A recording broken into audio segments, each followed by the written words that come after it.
Okay, I'm back at it again. Going to be doing a classical music react. This is my deep dive. This is number 3 in the series out of 10 that I'll be doing.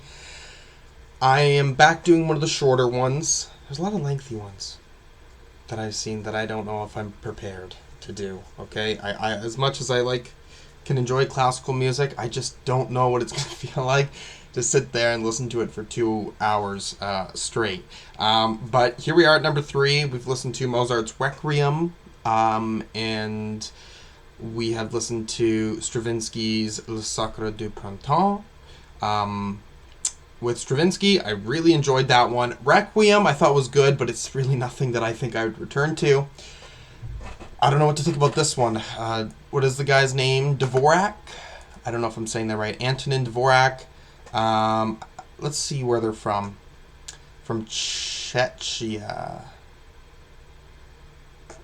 And this was in 1893, I believe it was finished, which would have been pretty close to when they died.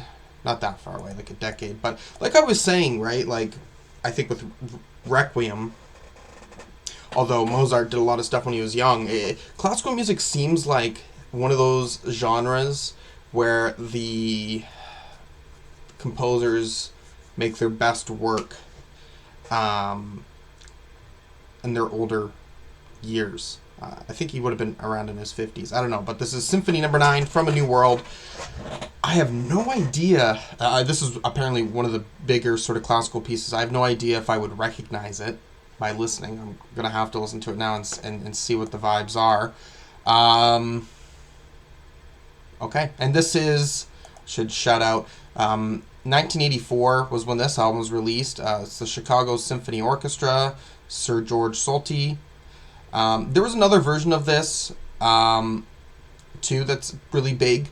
Another big recording with a guy named Herbert something. Von Kaplan, I think that's who it is. I don't want to search it up right now. He's known for doing the, I guess, the Beethoven symphonies. You can get like a Beethoven Symphonies 1 to 9 sort of compilation. He did all those. I've already listened to those. So there's no Beethoven on this classical list. So there you go. Now you know if you're waiting for Beethoven, you ain't gonna get it. All right, let's go into this. This album's not even on streaming. This version isn't. So I have it here on trusty old YouTube. So let's get into the first song here.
Okay, so out of the 3 albums so far, this is the one starting off. I really don't have any reservations. Okay, when it came to Stravinsky, right? I really, really liked it, but it is a fucking creepy album, very oddball. I'm just not gonna come back to it many times, I think, in my life, right? Like, it needs to, it's, something to really be taken in as an experience. And Requiem, again, someone commented that recording isn't as good as, like, it's not the best one, so I can only speak for that recording, I suppose, but I think mainly that one I found hard to really follow what was going on. And I listened to it a lot. On my fucking Apple Replay, I put 5 hours in worth of listening to that album. And I think I'm not very big on choral elements, at least on that. Because, the whole reason why I started this is mostly because of the Symphony No. 3 by Henryk Górecki. Because I listened to that, and I was blown away. I thought it was one of the best things I've ever heard in my life. I've known of the album just because I've scoured through music databases for over a decade now. And I found it at a thrift store on CD, and I was like, oh yeah, I know this shit. And I bought it. I was like, oh, I should probably listen to it though. And I did. And I was like, oh, hell yeah.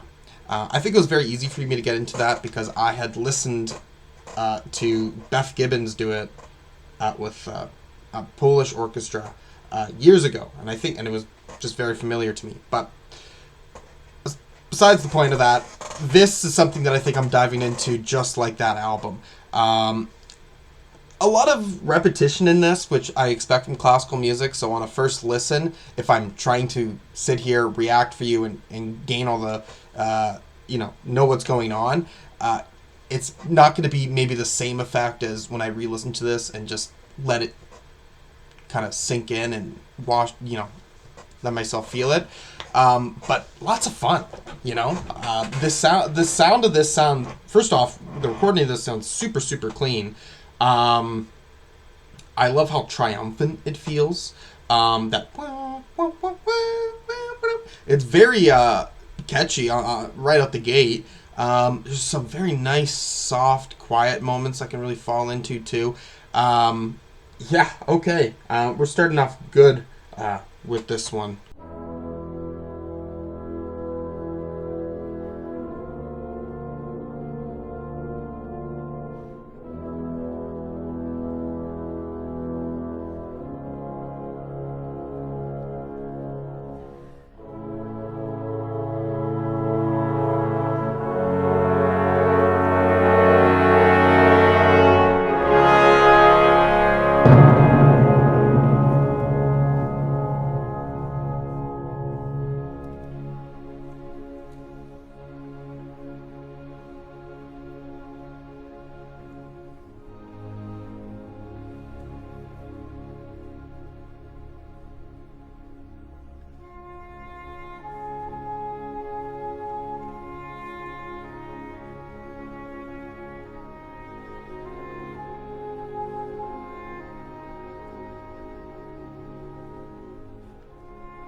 Okay, I like this one pretty generally the same amount as the first movement. I think I like the first movement a little bit more. I was thinking I was going to like this one more, but I think around the halfway point, it loses me a little bit. Not loses me, but I was really sucked into what it was doing. Very quiet and moving at just such a gracious pace. And then it just kind of goes off and I'm not able to pay attention as much. I'm still sucked into the music and enjoying what I'm hearing. And we have this really one big sort of impactful moment that happens later in as well. Yeah, it's very chill, very relaxed stuff here. I really like this. I definitely do. That's a little bit lengthy song. Oh my gosh. It's one of those things too, maybe with classical music, is you get these lengthy pieces, and it's not like something I can really grasp the structure of, especially if I'm used to more modern music. No, and again, not classical music. There's a start, middle, end that's much more clearer to my brain. But okay, now let's go into the third movement.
Okay, that's the shorter one on there. That 8-minute track.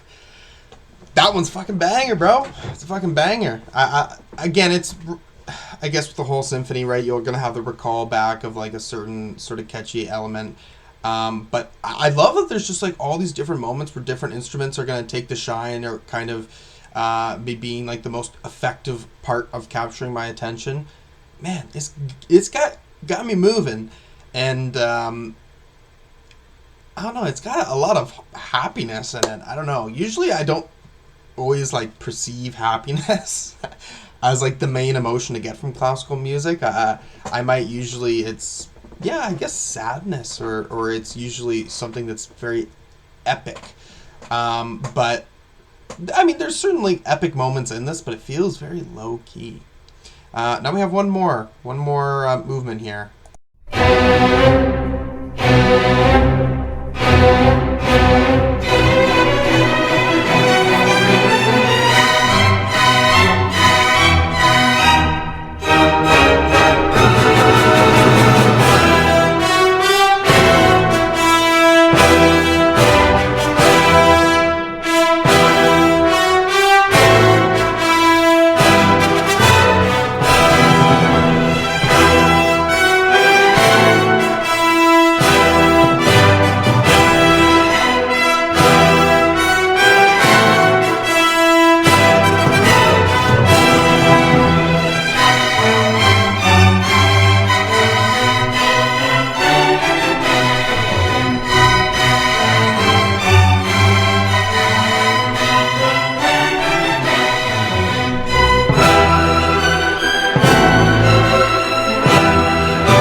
Nano Banana Pro is now on Artlist. Get Google's most up-to-date model.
That's the end of that. I don't think I have much more new to say about the fourth movement. It's the same vibes as the other three in the sense of different sounds coming in. I'm clicking with that. Still making me feel like it's a relatively upbeat project. I would say maybe the fourth movement leans more into the epicness, which, okay, it's the final movement of the symphony, so that makes sense to me. Okay. I'm really excited to re-listen to this. It was easy listening to it. Was this like nearing 50 minutes? I didn't like feel the length, but like maybe halfway through or 3/4 in, I relatively got the gist of what was going on. Which I think is much more based off of the fact that I'm watching myself through a camera listening to this, where I think, just chilling out, doing whatever, listening to this is going to provide a different experience. But I love it. I love it. I love that I was really able to hook on to certain details within it that I found myself being quite satisfied with. I like the pretty good range of emotions I could have, right? Like, there's some sad, soft moments on here that, especially with the second movement, that I felt were really impacting me. And then there's some great epic moments that I was like, oh shit, like Omi's really doing that. And then there's a lot of fast-paced moments that are very joyous. I really like to, and I mean I've seen this with the other albums we've listened to, but I just felt like I was focusing on it more here, where there's a certain instrument that is like really really quiet, like that sort of attention to detail where this needs to be here or this needs to be that louder and so forth, and like seeing how that all works is fucking phenomenal. Yeah, this is definitely my favorite of the three that I've listened to so far. I'm going to give it a strong 9 out of 10 right now. I don't really know if it would get better on re-listens. But I think this is something that I could easily return to. So that will certainly play a factor in what my opinion is when I come back to it. Okay, so we've listened to it now a few more times. This is Antonín Dvorak, the Symphony No. 9 from the New World. Yeah, I love this. This is a very easy listening project, I think, compared to the other two. It's really catchy. Like, I feel like there's just like a similar sort of catchy note that you're getting through all four of these tracks. But at that same time, it's taking you down a different journey instrumentally every now and again. So I think my ears are peaked open to all that. Yeah, I don't know. Again, I'm not someone who's like used to listening to classical music. But it's very just easygoing. So I'm going to keep it at a 9 out of 10, I think. This would be my favorite out of the 3 that I've done so far. I wonder what else could potentially beat it. So yeah, if there's anything else you want to see me react to or anything at all, you can comment down below. And thank you for watching. Peace.